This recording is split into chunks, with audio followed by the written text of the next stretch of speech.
The World Series is set. National League versus American League. East Coast versus West Coast. America versus Canada. LA versus Toronto. This is MLB Game Night Postseason Edition. When that final out is made, you know it's time for Locked On MLB Game Night. All the post-game reactions to every game across the league, every single night, with insights only the hosts at Locked On can provide. Prepare to experience game day reactions like never before. Only on Locked On MLB Game Night. Your team every day. Welcome into MLB Game Night, every game, every night, postseason edition. I am one of your hosts, JD Hafron, the host of Locked On Cardinals. Joining me, John Frisch from Locked On Angels, whose favorite karaoke ballad, by the way, in case you didn't know. Bryan Adams, Everything I Do It For You, from the highly underrated Robin Hood, Prince of Thieves soundtrack. It starred Kevin Costner, Morgan Freeman, and the late great Alan Rickman. Do you actually sing that song live at your karaoke shows, John? Everything I do it for you. Yes. I got to bring the key down a little bit. Brian sings real high. Yes. 16 consecutive weeks at number one in the UK. Wow. 7 weeks from the US. Canada, he was at number one for 9 weeks with that particular song, but Canada's very own Bryan Adams showing a little appreciation to him on today's show. All right, let's talk some baseball. How did both of these teams get here, considering what was expected of them coming into the season? We're going to hear from the underdog, Locked On Toronto Blue Jays. We're going to hear from the favorite, Locked On Los Angeles Dodgers. Today's show being brought to you by FanDuel. Right now, new customers can bet just $5, and if your bet wins, you'll get $300 in bonus bets to use across the app. So download the app today. Now, we're going to start this whole shindig, John, with a guy you're very much familiar with. Shohei Ohtani, you heard of that guy? I've heard of him. You familiar with that guy? Yeah. We got to discuss this because Friday night we're going to have game one of this World Series between the Dodgers and the Blue Jays. Dodgers looking to repeat for the first time in team history and the first time since the Yankees did it. They won 3 in a row from 98 to 2000. Blue Jays haven't been to the World Series in 32 years, but when they were, last time they were in it, they won back-to-back championships. That was 92 and 93. The two top players on these teams, Shohei Ohtani for the Dodgers, Vladimir Guerrero Jr. for the Blue Jays. But there was a time that Shohei Ohtani almost became a member of the Bluebirds instead of staying in Los Angeles and joining the Blue Crew after hitting free agency. So let's take you back. December 23, Shohei Ohtani, according to reports, I wasn't there, so I don't know. But according to reports, had visited the Blue Jays complex in Florida, was touring the facility, even packed up the locker that they had made for him. They put a locker out at the, to kind of be like, hey, this is what it would look like and make him feel all comfortable. So had like Ohtani Blue Jays jerseys and workout gear, his favorite accessories, all of the stuff that he would want in his locker. It was sitting there for him to visualize and be like, okay, this is what it would be like. Ohtani, according to these reports, packed up all that stuff, kept it, took it with him, took the bags with him.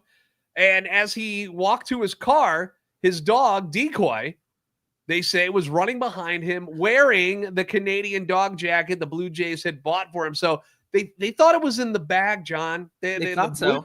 They had him, man. The dog is wearing our stuff. Now, I have it on good authority, JD, that Decoy's not so well behaved. I won't tell you how I know that, but also I can't speak to a well-behaved dog because my dog barks at everybody when he's on leash. So I just thought I'd throw that out there. Fun fact. He's cute, though. All right. So maybe he stole the coat and put it on That's himself. What happened. The dog was wearing it. He took bags of the stuff with him as if hey, I'm going to need this anyway because I'm signing with Toronto. But then in the end, he turns his back on Canada and chose the Dodgers for 10 years, $700 million reasons. They were crushed, obviously. John, you were covering Shohei when he was with the Angels. You saw him go into free agency. What do you remember about the frenzy that was going on with him?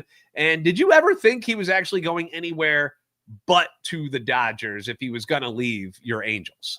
For me, it made sense for him to go to Toronto. So when those reports started coming out, it was like, yeah, of course, because you have the international star power of Shohei Ohtani. here in America after everything he did with the Angels. He brought the entire nation of Japan and their support behind him and the Angels. And to this day, there are still fans who remain Angel fans in Japan. We get them all the time in our comments on Locked On Angels. But it kind of made sense to me to say, go to Canada, become an international superstar, be a star in 3 different countries. In addition to, everybody across the world loves Shohei Ohtani. It didn't surprise me that he went to the Dodgers, of course, because they were more of the sure thing. And Ohtani's always wanted to play in the playoffs. He's always wanted to be a World Series champion. I mean, what player doesn't, right? But going back to his dreams of becoming a baseball superstar, that was a big part of it was, hey, I want to win a World Series by this year, and I want to do this by this year. And for everything he accomplished in Anaheim as a 2-time MVP, should be 3-time MVP, and becoming a two-way player before our eyes, JD, he didn't really hit his stride until 2021. He struggled there through the early part of his career with an injury, and he could only hit for a while. But then 2021, they took the gloves off of him and said, hey, you do what you want.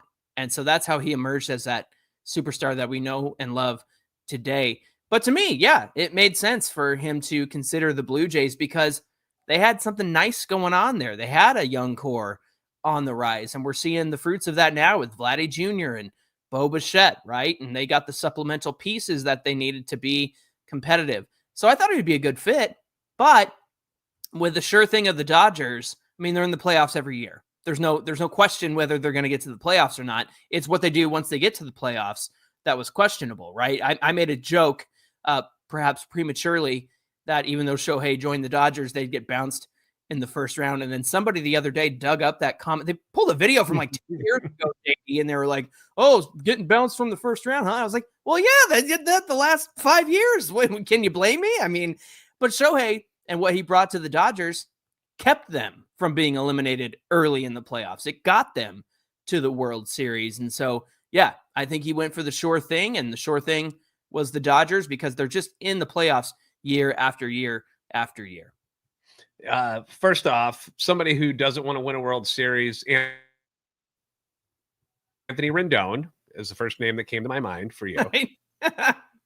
Second, was it a member of Freezing Cold Takes on Twitter that actually dug up your old footage of you saying that about the Dodgers? That would be the people. No, I would look it was a Dodger fan who, for some reason, despite how good the Dodgers are, the Angels just live rent free in their heads. I don't understand it. Yeah. I always thought he was going to be a Dodger. And the reason I thought that was because of the mecca that Los Angeles is. Yeah. And the fact that it wasn't that he was unhappy being in LA. It wasn't like it was driving him nuts. He was fine. He didn't have to move. Even though Anaheim and LA aren't the same place, but he was still fine being out there. But and nobody lives in Anaheim or in Los Angeles. They live on the coast in the big expensive houses. Like all these players from, the Dodgers and the Angels, they don't live in those cities. Yeah. Yeah. He's not living in Burbank or something like that, just trying to get by. Exactly. But yeah, it just seemed like he was very comfortable there. And I was like, instead of moving his life to another country, to another coast, it just felt like it was an easy slide to the Dodgers for me, which is why I always thought he was going to be there. But how different things might have been had he gone there instead of the Dodgers. But now, they both get to stick up for each other in the particular move as they get set to battle in the World Series. Let's talk about how we got here. The Dodgers were the favorites coming into the season. They were the defending champs, a powerhouse. They added the Cy Young Award winner, Blake Snell. Japanese superstar Roki Sasaki came in. They were already an outstanding team. Didn't need those pieces, but because they brought them in. 100 wins seemed like it was going to be a given for this team coming into the regular season, although they did not get there. But making it to the World Series was clearly not an option.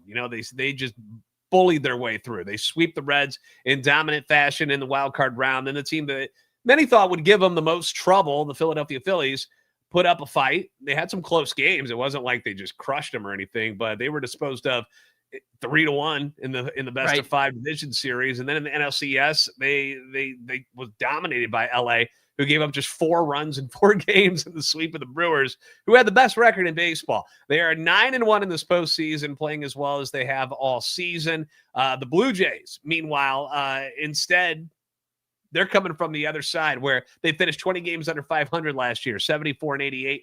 Nobody thought that they were that bad. They're like, this roster, they should be better than this. But I don't think many people thought they'd be this good just 1 year later when they finished tied with the Yankees for the best record in the American League. Toronto had a bye in round 1, scored 34 runs in 4 games in that division series to beat the Yankees 3-1. Then you get that classic matchup, which we just finished up with the Mariners winning 2 on the road, and then the final 2 games at home after dropping the first 2 games in Toronto to win it 4-3. Let's talk about the Blue Jays real quick on their side because we know how good the Dodgers are. But Blue Jays, what has been your favorite thing about this team so far in the playoffs? What's impressed you about what Toronto did to get here? I think I said it a few weeks ago on the show that the Brewers and the Blue Jays play the kind of baseball you wish your team played, and that is making contact, king, that's putting the ball in play, that's not striking out, that's going first to third, right, taking the extra bases, going the other way. They just do everything right. Now, will that help them against the juggernaut that is the Dodgers? Well, that's TBD. I mean, the Brewers are a very similar team. I don't think they're as good as the Blue Jays, and so that makes sense that the Dodgers were just able to shut them down. But when it comes to the Blue Jays versus the Dodgers, I think it's going to be a lot of fun. Now, I have who I think is going to win it. I don't know if I should share that yet because we got a lot of discussion to do, but I am really excited to watch this series between the Blue Jays and the Dodgers. Yeah, me too. Why will the Blue Jays upset the Dodgers? We've got the guys from Locked On Blue Jays set to join us here in just a moment, and they're going to explain to you why Toronto could pull off the upset. That's coming up next on MLB Game Night.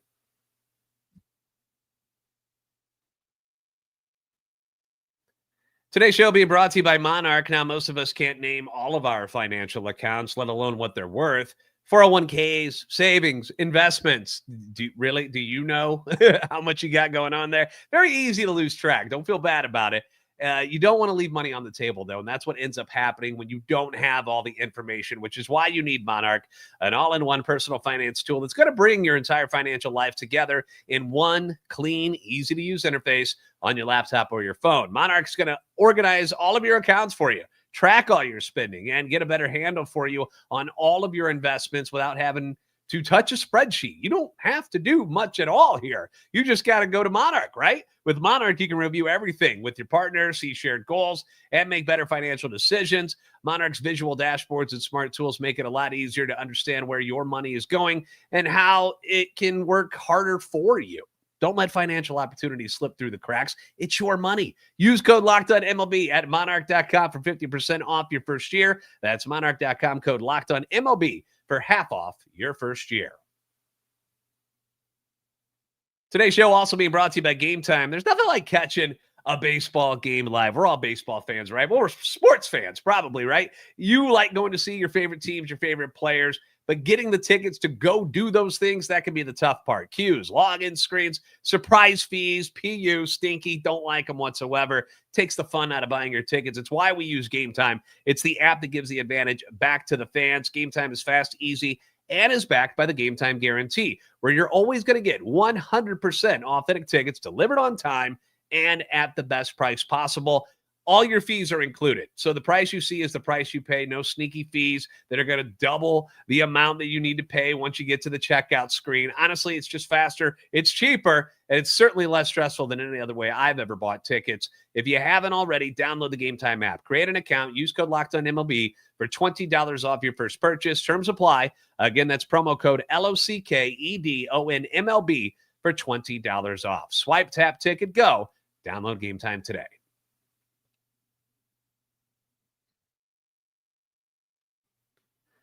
All right, World Series, Game 1, coming up on Friday. Although the Blue Jays, we're going to start with them. Let's start with what is considered the underdog. If you go look at the betting odds, that's who the underdog is. The Blue Jays are not like some tiny, teeny-weeny market team, all right? The Blue Jays have the 7th highest payroll in baseball. They're supposed to be good. Right. They're going against the team that has the highest payroll in baseball, in the Dodgers. betting odds favor the Dodgers in this series, with LA having around a 68% chance of taking it all, while Toronto is around 32%. But the Blue Jays have been one of the best offensive teams in baseball this year, leading in many, many crucial categories. Batting average, 265. Lowest strikeout rate in Major League Baseball at 17.8%. Second to the Dodgers in RBIs. Third overall behind the Yankees and the Dodgers. And the best on-base percentage at 333. If you have been an everydayer of MLB Game Night, or you've heard me talk about it on Locked On Cardinals, how just ridiculous the Blue Jays lineup was this year, like trying to maneuver through them to get through 9 innings to defeat them, was the biggest pain in the butt of any team that they faced this year. I just, anytime I watch them, they are exhausting, John. And it's one of the reasons why I was like very impressed with what they were doing and had a really good feeling about them moving on through the season. Did I think they'd get to the World Series? No, I did not. I thought Seattle would take care of them. But the Blue Jays have been one of the best offensive teams. It's just been incredible to watch their turnaround from what they were last year to what they were this year. So we're going to turn it over to Carter from Locked On Blue Jays for his thoughts on this World Series matchup and what his Jays can be capable of against LA. It's crazy to say this after the insanity that went on last night, but your Toronto Blue Jays will be playing the Los Angeles Dodgers in the World Series, and the narratives are already running wild. Now, I completely get it. It's the Los Angeles Dodgers. It's the defending champions. It's the super team with Shohei Ohtani, a guy that seemingly cannot be stopped. And then there's the Toronto Blue Jays, a team that hasn't made the World Series in 32 years, a team that wasn't even supposed to make the playoffs this year, a team that has been counted out so many different times throughout this entire season. And we're already seeing the comparisons. The Los Angeles Dodgers have all the experience in the world, a lineup filled with perennial all-stars, and that's not even including their starting rotation. And the Toronto Blue Jays have a bunch of guys that, if you're not a fan of the Blue Jays, you might not have heard of, other than guys like Vladdy and George Springer. And even with George Springer, a guy that's been carrying this offense and now only has one knee, is 36 years old. And this is all being reflected by fans around the league and sports books that all have the Dodgers heavily favored to win the World Series. But for the people that have been watching the Toronto Blue Jays all season long, for the people that know how scrappy this offense is, how good they are at putting the bat onto the ball, doing the little things right, how good they are defensively, Vladimir Guerrero Jr., George Springer, Bo Bichette being back for this series, and how meaningful the little guys are, the guys that might not be household names, but the Ernie Clements, the Nathan Lucases, the Addison Bargers, the guys in the bullpen, Trey Savage,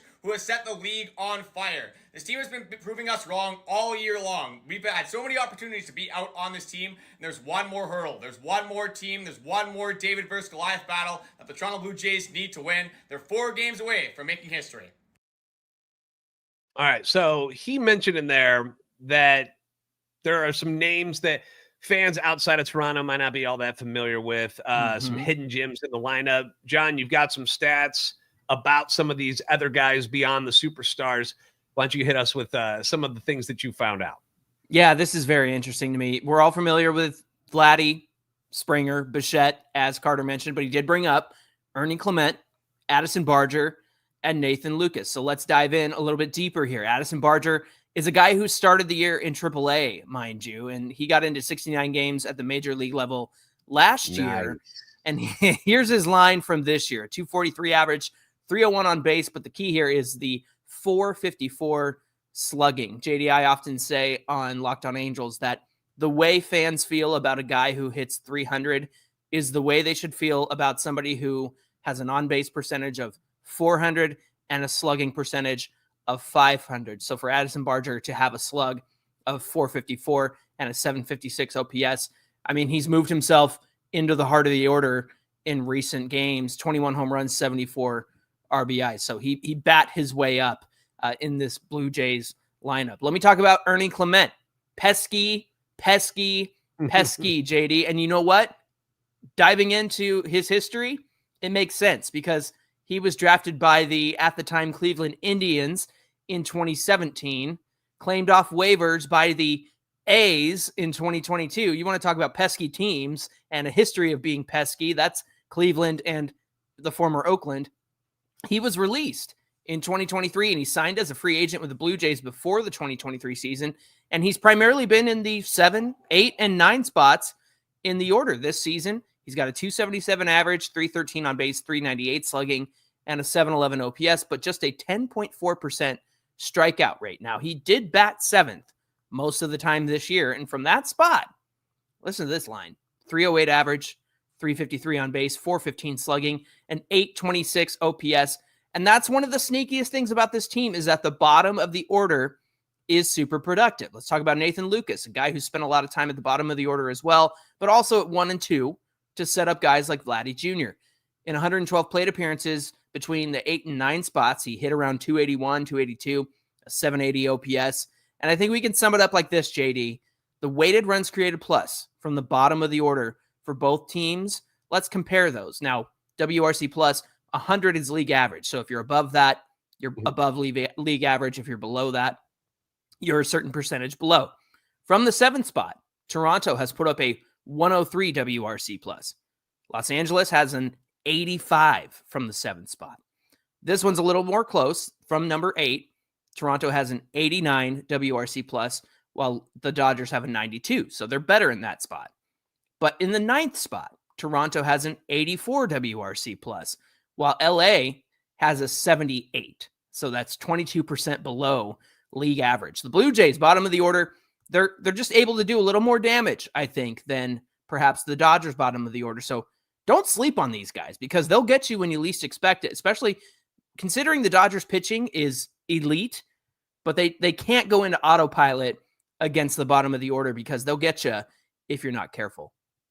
Yeah, and those are the guys at the bottom of the order that wear you out. In the games that I watched Toronto, it wasn't like by the time that the lineup would flip over again, the starter was already at like 50 pitches because the bottom guys are here just fouling pitches off and they're taking pitches. And it was just like, put it in play. And then they would, and it would find a hole. Like it was really, really annoying. They were all like a bunch of little gnats during the summertime. You're just like, will you guys stop it?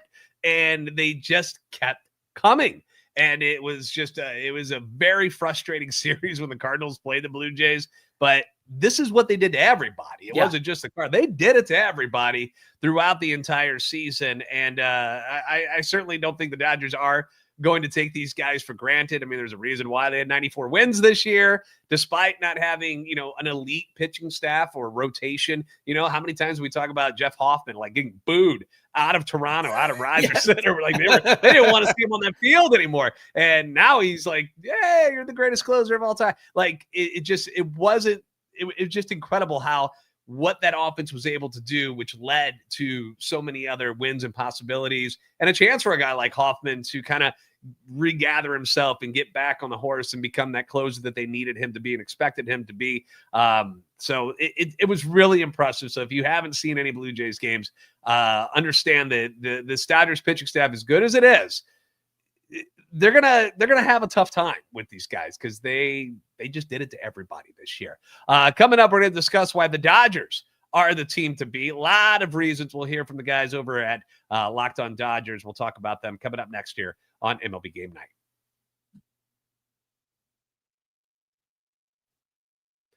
Today's show is brought to you by FanDuel. The NFL season is here, and FanDuel has an offer you do not want to miss. Right now, new customers can bet just $5 and get $300 in bonus bets if you win. I was telling my audience last week that you should take the Patriots over the Tennessee Titans and take the spread. Easy bet. You bet on that. Put your $5 down, and if it hits, you'd unlock the $300 in bonus bets to use across the app. Hopefully you listened because it worked. I love how FanDuel gives us so many different ways to play. You like doing the parlays? Cool. Got you covered. Player props. You're a fantasy football guy, so am I. Player props. Great way to enjoy FanDuel. And you can follow the live lines as well, whether you're a casual fan, whether you're diving into the stats. FanDuel makes the game day experience so much better. Thursday night football is going to be here in just a couple nights, so get on it. What are you waiting for? Visit FanDuel.com to download the FanDuel app today and get started.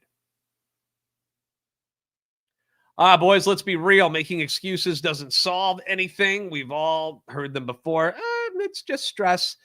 I'm tired, or it happens to everyone sometimes. But when it comes to performance, sometimes your body just needs a little extra support. And that's where Rugiet comes in. Rugiet.com offers fast-acting doctor-prescribed treatments for ED. You just connect with a board-certified doctor, and it's 100% online. I don't know about you, but going to the doctor, not something guys enjoy doing very often. So you don't have to deal with the awkward waiting rooms, no in-person appointments. It's all done online. And if you're prescribed, the treatment ships discreetly straight to your door. The process is very fast. It's simple. It's private. And it's all handled by real doctors. There's no jokes here. It's about confidence. It's about connection and getting back to the moments that matter. So visit Rugiet.com. That's RUGIET.com/LockedOnMLB to get 15% off your first order. That's RUGIET.com/LockedOnMLB. Rugiet. Stop making excuses and start making moves.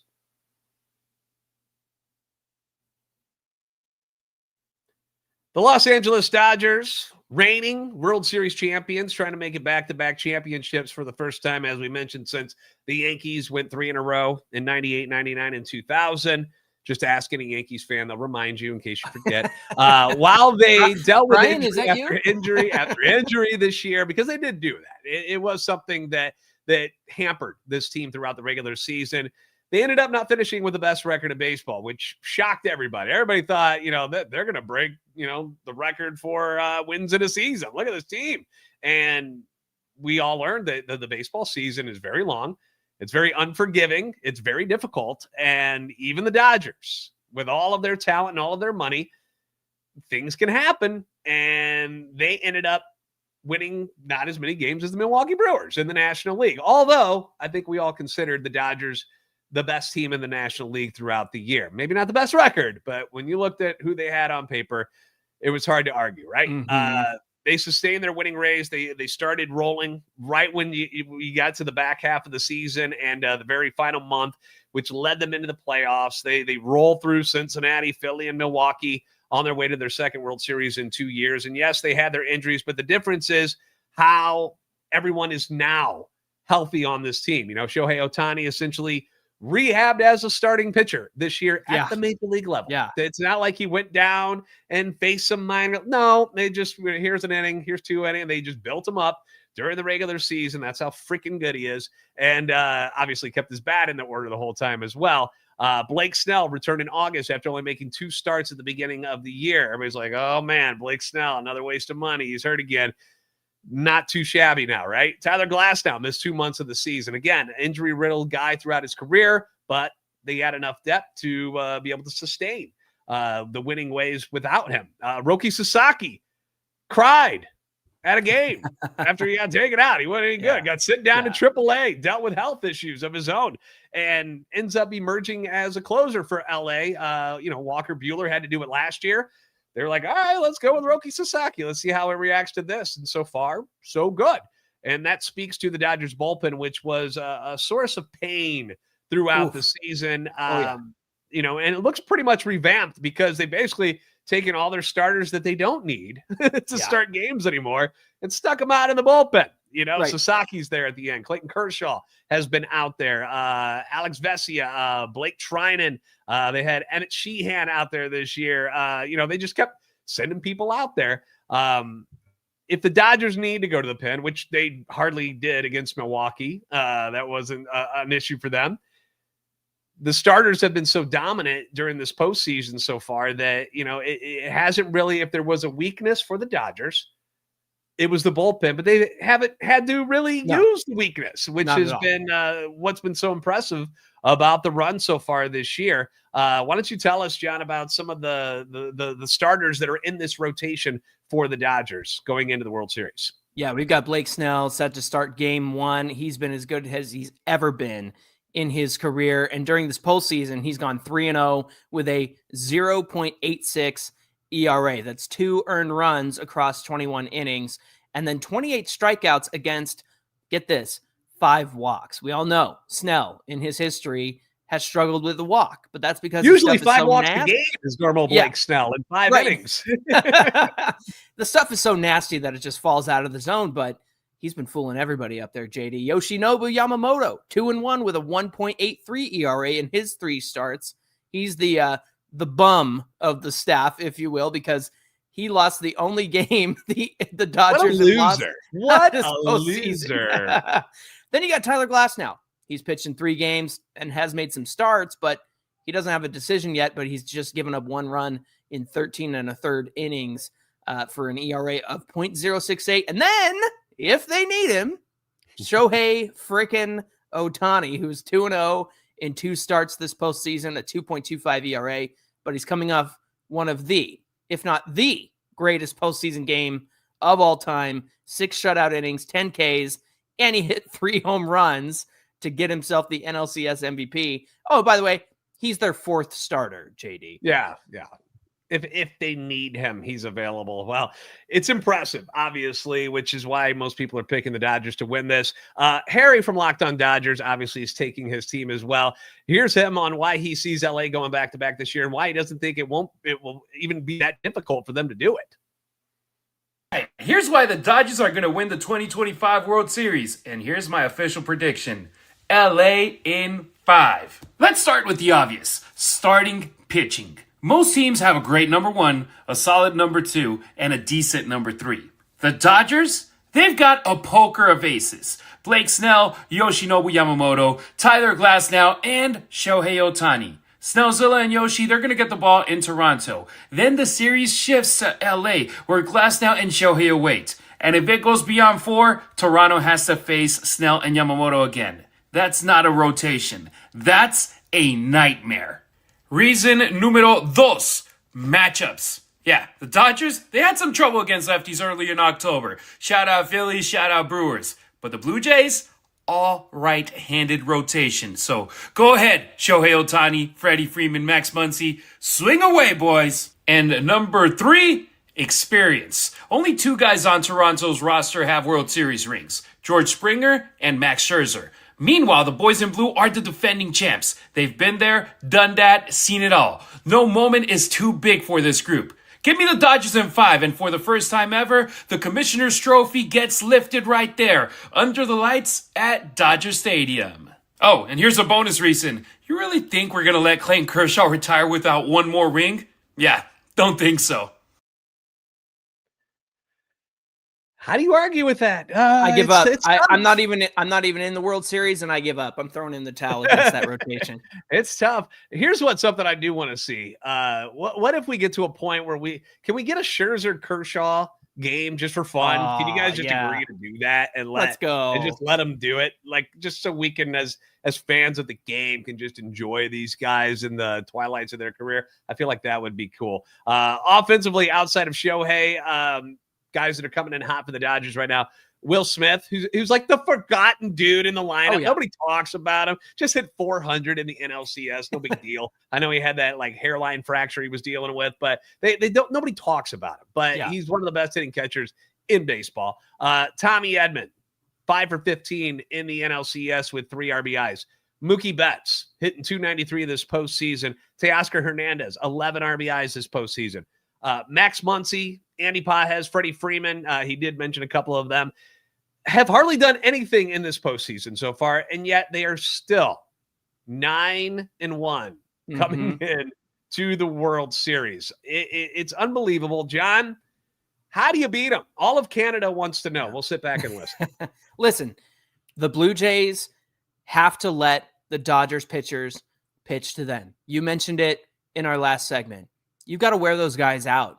And what we've seen is the Reds being super aggressive against Blake Snell, the Phillies being super aggressive, the Brewers being super aggressive against the likes of Yoshinobu Yamamoto, right? And so the Blue Jays got to lean into their strengths, and that's to be pesky. You got to foul stuff off. You got to work that pitch count up in order to do anything. And yeah, the bullpen's revamped, but you still got to get to it, because I don't know that there's an asteroid big enough to crater this Dodgers starting rotation right now, JD. So you got to chip away. You got to be pesky. And look, the Dodgers rotation, way, way better than the Blue Jays rotation. So it's really going to come down to the Blue Jays offense and what they do well. Listen, this is going to be an incredible matchup. I hope that the ratings go through the roof for this one, because this is like pure baseball right here. I can't wait to watch it. Yeah. You can make an argument that maybe Seattle would have been just as good of a matchup coming from the American League. One of the two, whether it was Toronto or Seattle, one of them needed to make it to even put up a fight against the Dodgers on paper. We get out in between the lines. We'll see what happens. You just never know. And it's hard to doubt the Dodgers winning this thing. But if there's a team that can do it and get in their heads and annoy the Los Angeles starting rotation, it's the Toronto Blue Jays. I feel like Seattle was more of a free swinging team that I think the Dodgers might have had, the starting rotation might have had an easier time with, just because of the strikeouts that they put up, where Toronto doesn't do that. Toronto will just slap hit you to death. And then Springer, Vladdy, they're going to have Bo Bichette back. He says he's ready. Right. I'm wondering what his timing at the plate's going to look like after being out as long as he's been. But this is the team that I think could annoy LA enough to make a dent and possibly upset them. I wouldn't put my money on it. Right. But if somebody's going to do it, Toronto's that team that I feel like would have the best chance to do it. So that's what we're thinking about. What are you guys thinking about? Let us know in the comment section down below. We want to thank you guys for joining us for this episode. Don't forget, like, share, subscribe. We hope you guys will come back and visit us next time on MLB Game Night. Every game, every night until a World Series champion is crowned.